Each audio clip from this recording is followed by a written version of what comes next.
I'm Norman Foster, a British architect. I'm Wang Shu, a Chinese architect. One day is the mate. Mr. Foster, congratulations on the completion of the Hangzhou project. The whole building is like a huge form that is stunning.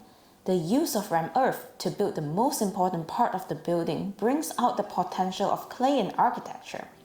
And the platform that looks out to West Lake impressed me. The floor slat of the building extends outward to merge with the circulation of the roof, and one's view is focused on the lake, a truly mesmerizing view. The terminal light facade of the building's side elevation highlights the elements in the building. Although it is a glass box, it is not boring. It is rational and very attractive. I think you have understood what I told you before about the spirit in the Oriental architectural space. Thank you for your dedication, and I really hope this building will be built. Thank you, Mr. Wang, for your kind words. If there's that day, I will stand with you on the rooftop balcony and look out over the West Lake. I've talked so much with you during this time, and to be honest, I've enjoyed it. In the past, work was always in a hurry. I was leaving England to continue my architecture studies at Yale in the United States. That time at Yale gave me a taste of a heavy workload of architecture. I worked more than 10 hours a day.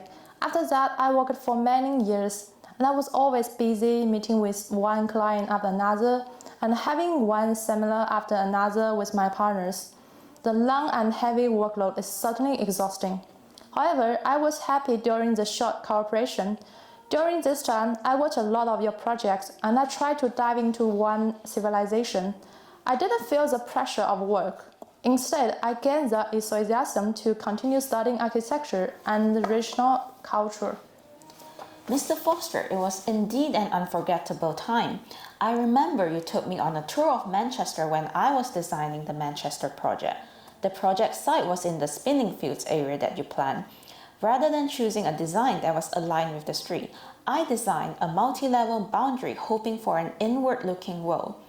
I used a lot of your architectural language and materials, but of course we tested the possibility of replacing them. I understand that you want my design to have more of my characters, so I created a gallery with a courtyard from Manchester. It's a different experience of using the space in UK. Mr. Wang, your courtyard design took me to another time and space, like to China or Japan. I have been to many galleries with courtyards such as the Cartier Foundation for Contemporary Art in Paris and MoMA in New York. Both art centers have a courtyard-like space, but it's more like a square, a space where people come together. And it's like you're creating a special experience or mimicking nature.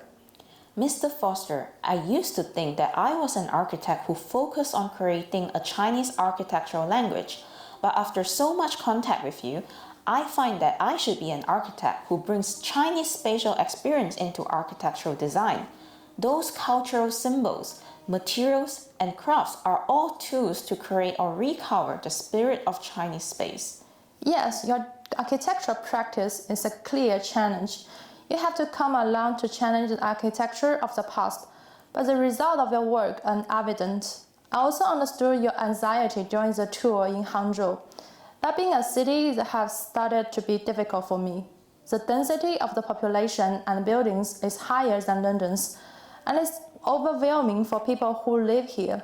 According to you, there are already 3,000 cities above the county level in China that have become like this. This is certainly frightening. In China, cities should learn from the countryside. I think what you say is right. Yeah, that's the value of the whole research. Studio 1 is an awakening of a Chinese architect. Studio 2 and Studio 3 are urban experiments. We wanted to find ways to balance Chinese culture and Western culture in architectural design from two projects with different sites and cultural environments. The architect is the first citizen, and the architect should be responsible for his city. An artist who is fully involved in social practice, an architect should be brave enough to admit his identity. We should not sway anymore. Architecture is not a technology and culture of two sides. Bravely accept the social role and then take the social responsibility. The Chinese architects in the past needed to be responsible for the status quo of Chinese cities, and future architects, both locally raised and those with a Western education, should make efforts to turn this social issue around. To tell the truth, I'm still very anxious because one by one, seemingly modern but homogenized buildings are still being built and used in the city.